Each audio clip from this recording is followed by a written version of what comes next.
राधे राधे। पितृदोष निवारण। पितृदोष कारण और निवारण। पितृदोष एक ऐसी अवधारणा है जो हिंदू धर्म में बहुत महत्वपूर्ण मानी जाती है। यह माना जाता है कि जब हमारे पूर्वज पितर किसी कारणवश संतुष्ट नहीं होते या उनकी आत्मा को शांति नहीं मिलती तो यह पितृदोष के रूप में वर्तमान पीढ़ी को प्रभावित करता है। पितृदोष क्यों लगता है? शास्त्रों के अनुसार पितृदोष लगने के कई कारण हो सकते हैं, जिनमें से कुछ प्रमुख कारण नीचे दिए गए हैं। पूर्वजों का असंतुष्ट होना। यदि पूर्वजों की मृत्यु किसी दुर्घटना, बीमारी या अप्राकृतिक तरीके से हुई हो और उनकी आत्मा को शांति न मिली हो। श्राद्ध या तर्पण न करना। यदि पितरों का समय पर श्राद्ध, तर्पण या पिंडदान नहीं किया जाए। पूर्वजों का अपमान। यदि किसी व्यक्ति ने अपने जीवित माता पिता या अन्य पूर्वजों का अपमान किया हो, उन्हें दुख दिया हो या उनकी देखभाल न की हो। अधूरी इच्छाएं। यदि पूर्वजों की कोई इच्छा अधूरी रह गई हो और वे अपने वंशजों से उसे पूरा करने की उम्मीद रखते हो। वंश वृद्धि में बाधा। यदि परिवार में कोई संतान न हो या वंश वृद्धि में लगातार बाधाएं आ रही हो। पितृ ऋण। यदि पूर्वजों ने कोई ऋण लिया हो जिसे चुकाया न गया हो। पितृदोष के लक्षण। पितृदोष के कुछ सामान्य लक्षण इस प्रकार है। विवाह में देरी या बाधाएं, संतान प्राप्ति में समस्या या संतान का अस्वस्थ होना, परिवार में लगातार बीमारियां या स्वास्थ्य समस्याएं, धन हानि या व्यापार में लगातार नुकसान, घर में अशांति, कलह और नकारात्मकता का माहौल, बार बार दुर्घटनाएं या अप्रत्याशित संकट। पितृदोष का निवारण। सरल विधि से घर पर पितृदोष के निवारण के लिए कई शास्त्रीय उपाय बताए गए हैं, लेकिन कुछ सरल और प्रभावी उपाय आप घर पर भी कर सकते हैं। श्राद्ध और तर्पण। नियमित तर्पण हर अमावस्या को दोपहर के समय दक्षिण दिशा की ओर मुख करके जल में काले तिल, दूध, जौ और कुश मिलाकर तर्पण करें। यह पितरों को शांति प्रदान करता है। श्राद्ध कर्म। अपने पूर्वजों की मृत्यु तिथि पर श्रद्धापूर्वक श्राद्ध कर्म करें। यदि तिथि ज्ञात न हो तो सर्वपितृ अमावस्या जो आश्विन मास में आती है पर श्राद्ध करना विशेष फलदायी होता है।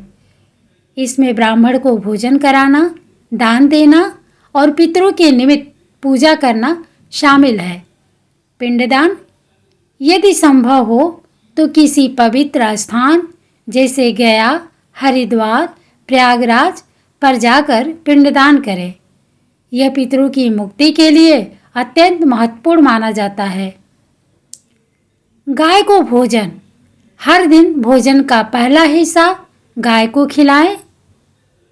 गाय को पूजनीय माना जाता है और उन्हें भोजन कराने से पितरों को शांति मिलती है। पक्षियों और चींटियों को भोजन। नियमित रूप से पक्षियों को दाना और चींटियों को आटा या शक्कर डालें। यह भी पितरों को संतुष्ट करने का एक तरीका माना जाता है। पीपल की सेवा। शनिवार को पीपल के वृक्ष पर जल चढ़ाएं और दीपक जलाएं। पीपल में त्रिदेवों का वास माना जाता है और इसकी सेवा से पितृ प्रसन्न होते हैं। पीपल के वृक्ष की 7 परिक्रमा करें। दीपक जलाना। शाम के समय घर के बाहर दक्षिण दिशा में एक दीपक जलाएं। इससे पितरों को मार्ग मिलता है। गरीबों को दान। अपने सामर्थ्य अनुसार गरीबों और ज़रूरतमंदों को भोजन, वस्त्र या धन का दान करें। इससे पितरों को संतुष्टि मिलती है। पूर्वजों का सम्मान। अपने जीवित माता पिता और बड़े बुजुर्गों का हमेशा सम्मान करें और उनकी सेवा करें। इससे पितृदोष अपने आप कम हो जाता है।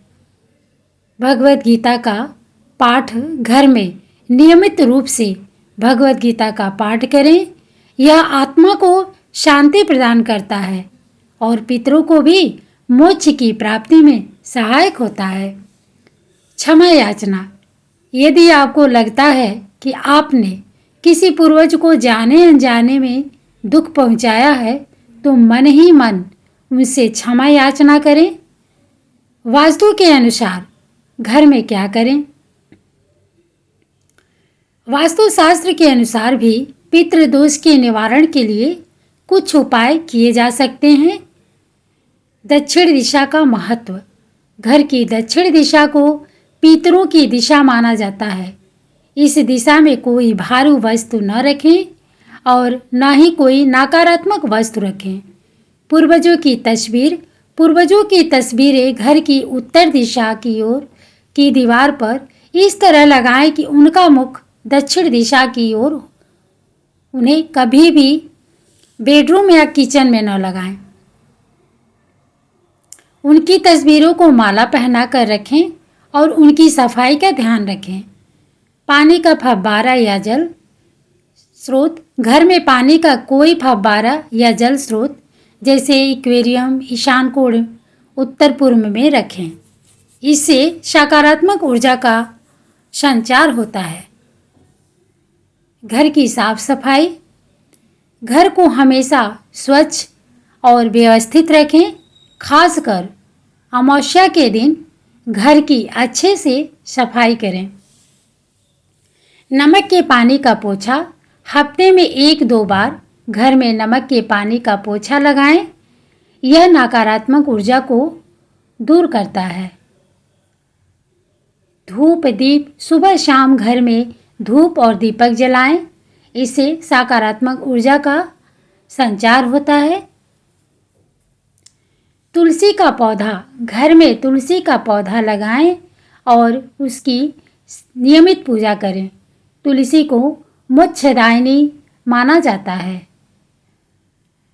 महत्वपूर्ण नोट। पितृदोष के निवारण के लिए सबसे महत्वपूर्ण श्रद्धा, विश्वास और सही भावना है। यदि आप पूरी श्रद्धा से इन उपायों को करते हैं तो निश्चित रूप से आपको लाभ मिलेगा। यदि पितृदोष बहुत गंभीर है तो किसी योग्य ज्योतिषी या पंडित से सलाह लेना भी उचित रहेगा। राधे राधे, जय श्री कृष्णा। दोस्तों, वीडियो आपको थोड़ी सी भी लगती कि यूजफुल है तो दूसरों को भी शेयर करें। धन्यवाद।